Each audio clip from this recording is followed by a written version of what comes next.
జంట నగరాల్లో రేపు జరిగే గణేష్ నిమజ్జనానికి పోలీసులు గట్టి భద్రతా ఏర్పాట్లు చేసిండ్రు. అడుగడుగునా పటిష్ట నిఘా ఏర్పాటు చేసిండ్రు. 25,000 మంది పోలీసులు నగరాన్ని జల్లెడ పడుతున్నారు. ఎలాంటి అవాంఛనీయ సంఘటనలు జరగకుండా ముందు జాగ్రత్త చర్యలు తీసుకుంటున్నారు.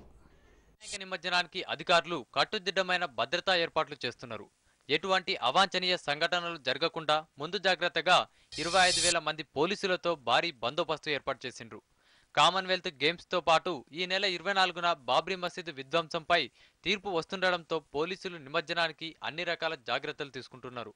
అంతేగాక 2 రోజుల క్రితం జామా మసీద్ దగ్గర ఉగ్రవాదులు కాల్పులకు తెగబడడంతో రాష్ట్ర పోలీస్ యంత్రాంగం మరింత అప్రమత్తమైంది. సమస్యాత్మక ప్రాంతాల్లో పరిస్థితిని సమీక్షించడానికి నిఘా కెమెరాలు ఏర్పాటు చేసిండ్రు. గణేష్ నిమజ్జనం సందర్భంగా ఎలాంటి అవాంఛనీయ సంఘటనలు జరగకుండా పటిష్టమైన చర్యలు తీసుకుంటున్నట్లు నగర పోలీస్ కమిషనర్ ఏకే ఖాన్ చెప్పిండ్రు. గణేష్ నిమజ్జనం రూట్ మ్యాప్ ను ఆయన విడుదల చేసిండ్రు.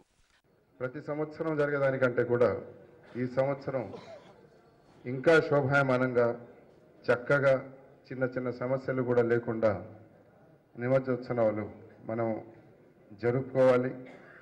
సమన్వయంతో ఇవి చేర్చుకున్నాము, జరుపుకున్నాము, మన అనుభూతి కూడా మనందరికి మిగిలాలని పోలీస్ శాఖకు, హైదరాబాద్ సిటీ పోలీస్ వ్యవస్థ యావత్తు కూడా ఏ వర్గమైనా సరే ఎవరైనా సరే సమానమే.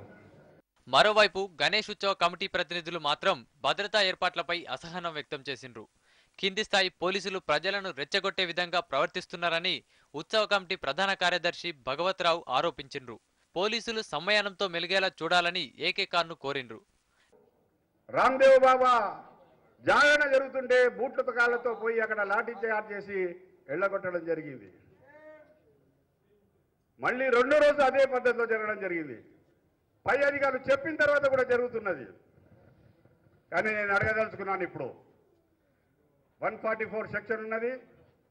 ఈ ఉత్సవాల సందర్భంలోనే ఉత్సవాలు అయిపోయిన తర్వాత వేయొచ్చు కదా. కనుక 144 సెక్షన్ పేరు మీద మా ఉత్సవాలు జరుపుకోకూడదా, గుమికూడకూడదా? నిమజ్జనం ప్రశాంతంగా జరిగేలా ప్రజలు సహాయం అందించాలని పోలీసులు కోరుతున్నారు.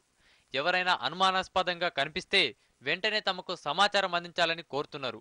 ప్రజలంతా సమయానం పాటించి వినాయక నిమజ్జనాన్ని వేడుకగా జరిగేలా సహకరించాలని విజ్ఞప్తి చేస్తున్నారు.